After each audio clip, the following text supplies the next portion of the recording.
दोस्तों नमस्कार। YouTube के अद्भुत जड़ी बूटी ज्ञान चैनल में आप सभी का एक बार फिर तहे दिल से स्वागत है।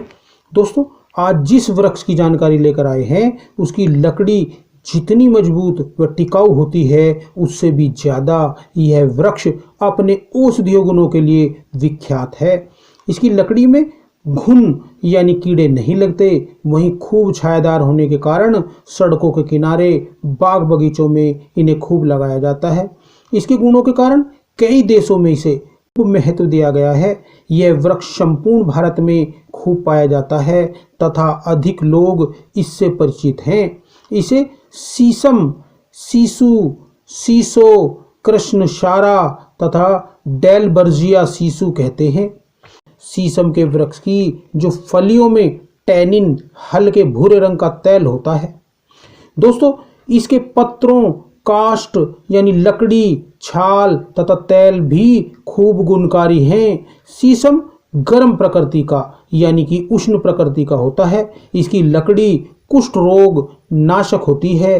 कीड़े कीटाणुओं का नाश करने वाली, घावों जख्मों को शुद्ध साफ करके भरने वाली, नाड़ी को शक्ति देने वाली और कफ का नाश करने वाली, रक्त शोधक, सूजन उतारने वाली, महीना खुलकर लाने वाली तथा शिथिल गर्भाशय को संकुचित करने की गुणकारी औषधि है। दोस्तों शीशम के पत्रों की बात करें तो बहते रक्त को रोकने वाले, नेत्र दृष्टि बढ़ाने वाले, भूख को खूब बढ़ाने वाले तथा मूत्र खुलकर लाने वाले, वायु यानी गैस को पास कराने वाले, बल शक्ति को खूब बढ़ाने वाले, खून की कमी को दूर करने वाले तथा मूत्र संस्थान को ताकतवर बनाकर उसकी सक्रियता में वृद्धि करने वाले होते हैं। दोस्तों शीशम की छाल भी कम गुणकारी नहीं है। ये छाल साइटिका यानी ग्रद्धसी रोग, जिसमें पैरों में दर्द के कारण आदमी गिद्ध की तरह टेढ़ा टेढ़ा चलने लगता है, उस वात रोग को नाश करने में भी अद्भुत है। वहीं शीशम का जो तेल होता है वो समस्त चमड़ी के रोगों, पुराने से पुराने रोगों को ठीक करने, घावों जख्मों को दुरुस्त करने में बहुत गुणकारी है। दोस्तों यही नहीं, पुरातन ऋषि महात्माओं ने भी शीशम वृक्ष का खूब वर्णन किया है तथा सैकड़ों रोगों में अद्भुत लाभकारी बताया है। यही नहीं, सभी प्रकार के बुखारों में इसका क्षीर पाक यानी इसे दूध में पकाकर पीना अद्भुत है। ऋषि महात्माओं के द्वारा बताई गई है। यानी ज्वर को नाश करने के लिए शीशम के 1 भाग पत्र, दूध 8 भाग तथा पानी 4 भाग मिलाकर पकाना चाहिए और उसको पकते पकते जब वो आधा रह जाए तो उसको प्रयोग करना चाहिए।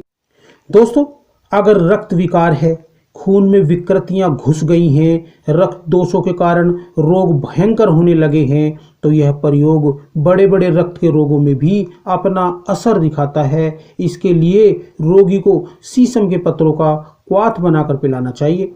दोस्तों अगर माताओं बहनों के स्तनों पर सोथ, सूजन आ गई है तो शीशम के पत्रों को पीसकर उसका लेप बनाकर हल्का गर्म करके सहता सहता सा स्तनों पर लगाने से, पट्टी बांधने से सूजन उतर जाती है और बहुत लाभ होता है।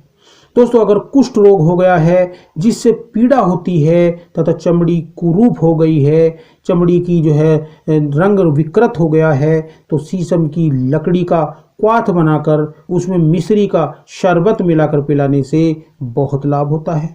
दोस्तों अगर साइटिका रोग है, जिसे ग्रद्धसी भी कहते हैं, का परेशानी है, तो शीशम की छाल का घन सत्व बनाकर 1-1 ग्राम की मात्रा में उसको जो है खाकर ऊपर से मिश्री युक्त गर्म दूध को पिलाने से, उसमें घी डालकर पिलाने से साइटिका रोग भाग खड़ा होता है।